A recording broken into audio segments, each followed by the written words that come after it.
Hello दोस्तों, मैं संजय कुमार।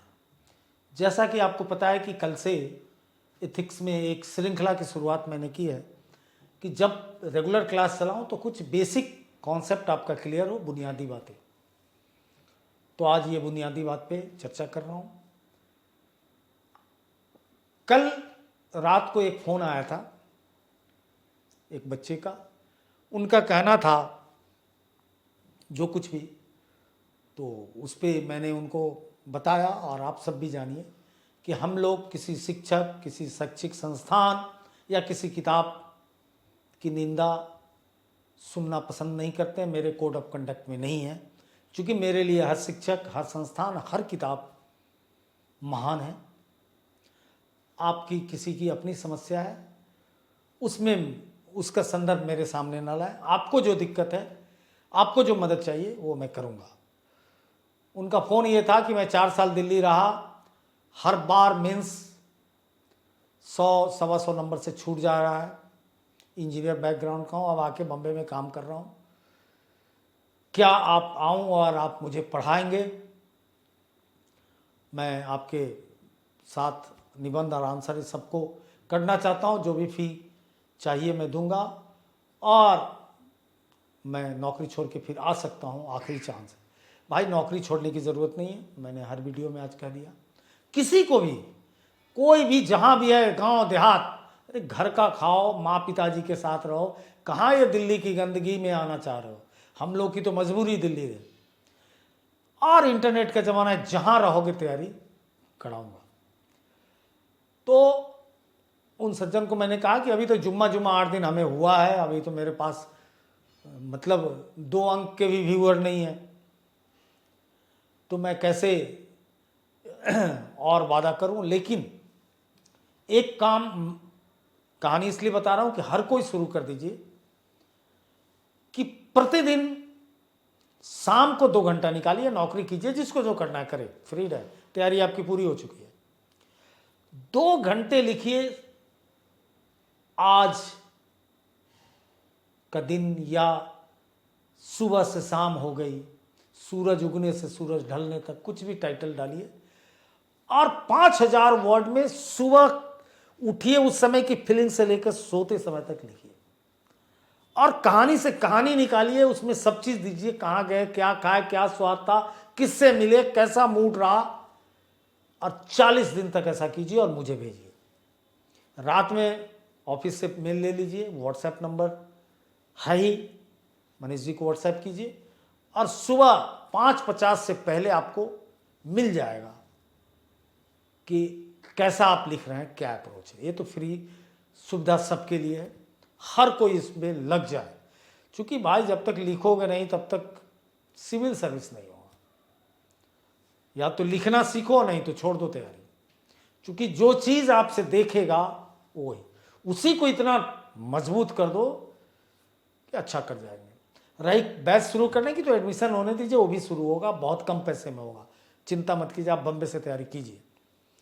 तीसरी एक सूचना देना चाह रहा हूं कि बहुत जल्दी full length mock test free में शुरू करूंगा, एथिक्स का और निबंध का पहले, बाद में फिर और चीज़ों पे देखा जाएगा।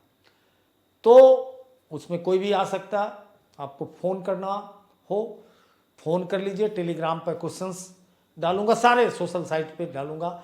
ऐप को जाइए, ऐप डाउनलोड कीजिए SF क्लासेस, वहाँ बल्कि आंसर सब वहीं मिलेगा आपको। और क्वेश्चन हो सकता है कि मैं यहाँ भी बता दूँ वीडियो के माध्यम से भी, लेकिन आंसर के लिए ऐप डाउनलोड कीजिए। ऐप पे जाना बहुत ज़रूरी है। और वीडियो अच्छा लगे तो इसको लाइक कीजिए, पसंद कीजिए और लोगों को बताइए। अब मैं बुनियादी बात में है, कन्फ्लिक्ट ऑफ इंटरेस्ट, हितों का की टकराहट। हितों की टकराहट से आप बचपन से देख रहे होते हैं कि 2 आदमी कैसे कन्फ्लिक्ट, एक ही हित पे 2 का हो जाए तो कन्फ्लिक्ट पैदा होता है। पूरे तमाम पौराणिक लिटरेचर में भरा पड़ा है हितों के टकराहट से। शिव जी से लेकर शुरू कीजिए और रामायण में आइए कि राम और रावण की लड़ाई का मेन जर क्या था कि कन्फ्लिक्ट ऑफ इंटरेस्ट हुआ सीता जी को लेके। तो ये मानव का सबसे नेचुरल गुणों में एक आता है, नैसर्गिक गुणों में हितों की टकराहट वो होगा। क्योंकि जो किसी के लिए सबसे बेहतर होता है वो किसी के लिए बड़ा बुरा हो सकता है। बहुत ज्यादा ये टॉपिक इन दिनों प्रबंधन के लिए, मैनेजमेंट के लिए बड़ी दिक्कत है। क्योंकि हितों के टकराहट के बाद एक ईगो का इमरजेंस हो जाता है और वो अहंकार किसी भी संस्था को बर्बाद करता है। हितों की टकराहट गलाकट प्रतियोगिता को जन्म दे दिया है। इसलिए इसको ठीक से समझना होगा और जीवन का कोई फील्ड ऐसा नहीं है जहां कॉन्फ्लिक्ट ऑफ इंटरेस्ट इमर्ज नहीं करता है, जहां इसकी उत्पत्ति नहीं होती है, इसका उद्भव नहीं होता है। तो मैं चलता हूं, चूंकि यह मैनेजमेंट का विशुद्ध प्रायोगिक चीज है और आपके सारे केस स्टडी में जो आएंगे प्रबंधन से ही इससे आते रहे और आएंगे।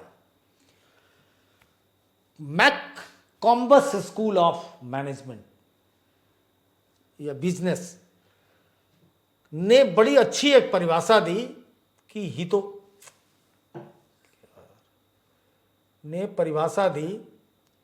हितों का टकराव कब उत्पन्न होता है?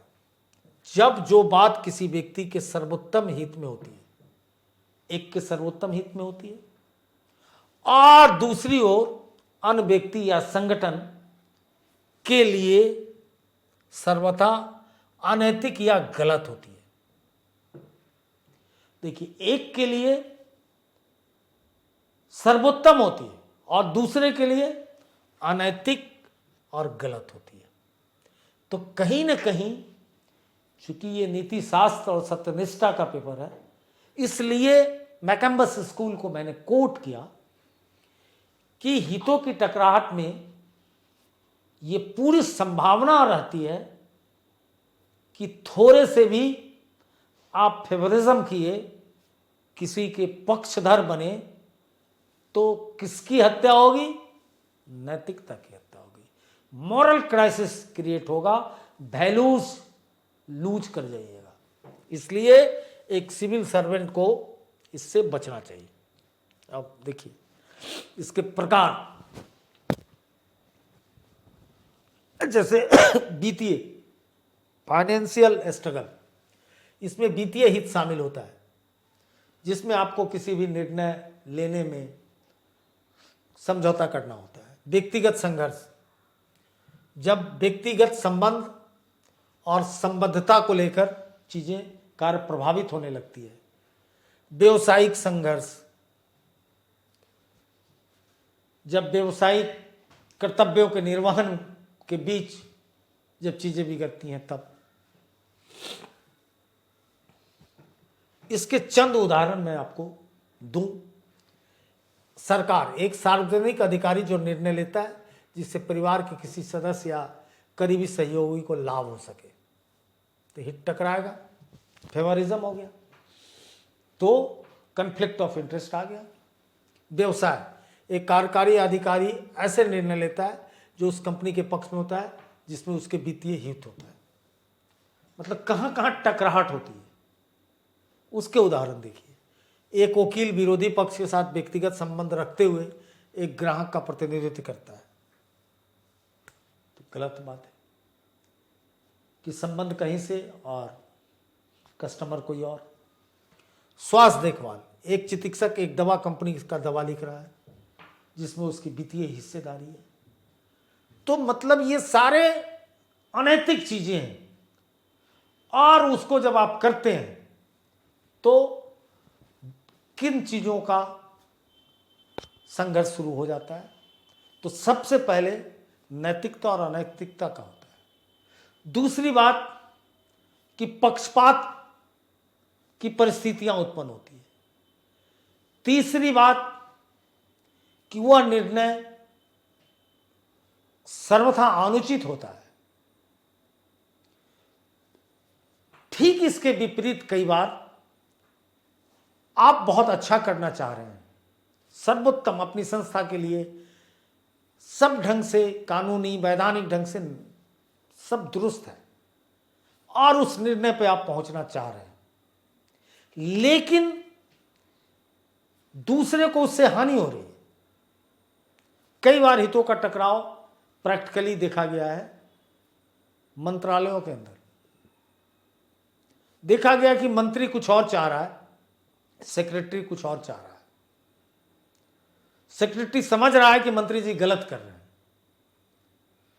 तो एक आदमी सेक्रेटरी है, आईएएस ऑफिसर है, वो नैतिकता के साथ काम कर रहा है, मंत्री जी थोड़े अनैतिक होना चाह रहे हैं, थोड़ा भाई चुनाव का समय है, थोड़ा पक्ष ले लो, तो कन्फ्लिक्ट ऑफ इंटरेस्ट हो गया कि एक का इंटरेस्ट केवल मॉरलिटी में है, केवल इथिकल डिसीजन लेने में, और दूसरे का है कि थोड़ा कानून का लेकर और दाया वाया करके फायदा उठा जाए।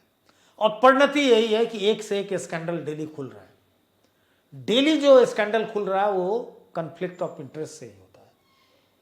उसके बाद वही चीजें मीडिया में एक पक्ष दे देता है। तो एब्सोल्यूट सिचुएशन पे जब चलेंगे तब कन्फ्लिक्ट ऑफ इंटरेस्ट नहीं होगा। जैसे ही आप कहीं ना कहीं चीजों को विद्रुप्त करना चाहेंगे तो कन्फ्लिक्ट ऑफ इंटरेस्ट पैदा लेगा।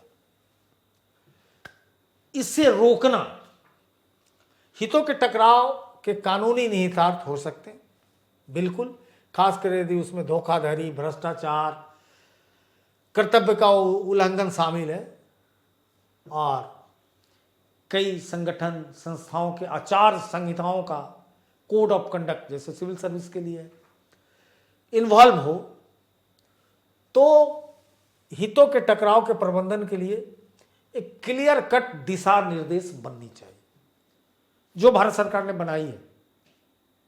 उसको भी मैं बताऊंगा, पूरे एक केस स्टडी जब बताऊंगा तो पूरा एक सूत्रीकृत ट्रिक सिखाऊंगा। संघर्षों की पहचान और प्रबंधन के लिए स्पष्ट नीति और प्रक्रियाएं बना देना कि कहाँ कन्फ्लिक्ट ऑफ इंटरेस्ट होता है, अगर निजी क्षेत्र है या सार्वजनिक संस्थाएं हैं, अंडरटेकिंग गवर्नमेंट है, तो पॉलिसी बननी चाहिए।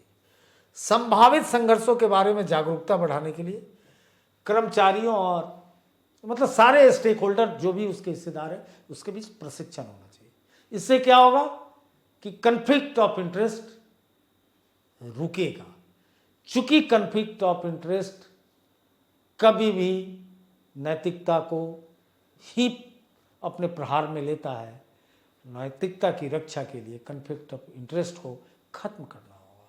जय हिंद। वीडियो अच्छा लगे शेयर कीजिए और लग जाइए। 5000 लिखिए तो प्रेम पत्र ही समझ के लिखिए, उसी में आपका भविष्य है। जय हिंद।